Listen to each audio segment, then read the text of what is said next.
social media, and society. In today's world, almost everyone is just a tap away.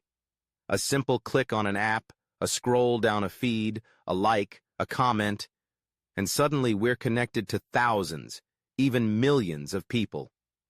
Social media has become more than a tool. It's a part of our daily routine, our identity, and even how we experience reality. But while it's helped us stay in touch with loved ones, learn new things, and express ourselves in ways we never could before, it has also deeply changed how society functions. And the question we're all beginning to ask is, how is social media truly shaping our world, our minds, and our relationships? To begin, let's talk about connection. Social media was originally created to bring people closer, to break the boundaries of distance, time zones, and cultures. And in many ways, it has done exactly that. Families separated by continents can now share their lives in real time. People with rare illnesses can find support communities. Artists, thinkers, and storytellers can share their voices with the world. For many, it has been a lifeline, especially during times of crisis or isolation. However, the same platforms that connect us can also isolate us. The more time we spend online, the more we might forget the importance of face-to-face interactions. We might find ourselves scrolling through highlight reels of other people's lives, comparing ourselves and feeling more alone than ever. Because while we're connected digitally, we may be drifting emotionally, and this emotional shift affects our mental health.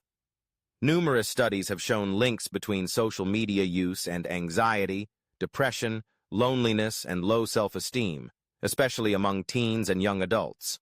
The pressure to be perfect, to gain likes, to maintain an image, can be exhausting. Filters and curated posts create an illusion of perfection that can make real life feel disappointing. Meanwhile, the fear of missing out, known as FOMO, makes us feel like we're always behind or not good enough. But it's not just about mental health. Social media is also reshaping how we communicate. It shortens our attention spans, encourages instant gratification, and sometimes reduces deep conversations to emojis or short comments. This rapid-fire style of communication might be convenient, but it's also affecting our ability to truly listen, reflect, and empathize. And yet, social media isn't all bad. It has become a powerful tool for change. Activists use it to raise awareness, organize protests, and spark movements that challenge injustice. From climate action to human rights, social platforms have helped people unite for a cause in ways that were once impossible. It has given a voice to the voiceless, allowed truth to rise above censorship, and helped hold powerful institutions accountable. But at the same time, these platforms can also spread misinformation and hate. Algorithms often show us what we want to see, not what we need to see. This can trap us in echo chambers, where we only hear opinions that match our own and shut out voices that are different. This divide can make us more polarized, more judgmental, and less willing to understand one another. Furthermore, let's not forget the role of consumerism. Social media has become a marketplace, a place where people are constantly selling and being sold to. Influencers showcase products, lifestyles, and trends, often blurring the line between authenticity and advertising. This endless stream of content fuels comparison, materialism, and unrealistic expectations.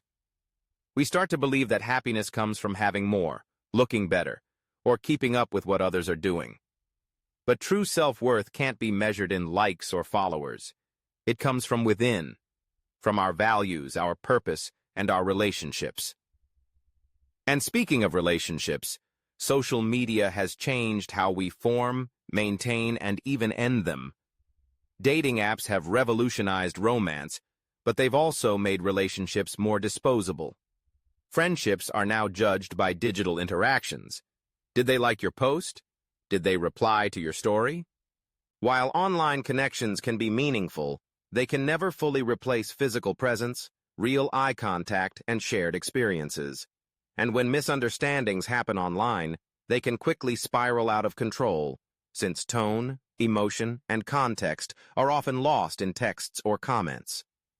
So where does this leave us?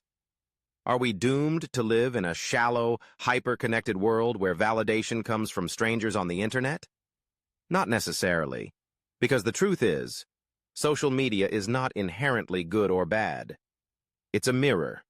It reflects who we are, what we care about, and how we choose to use it. The power lies in our hands. We can use social media mindfully, setting boundaries, seeking truth, and choosing empathy. We can create spaces online that are not toxic, but nurturing. We can learn to unplug and be present, to talk, to listen, and to care. Technology may change, but our humanity remains. And when we put people first, when we value kindness over clout, honesty over filters, and depth over likes, we begin to take back control.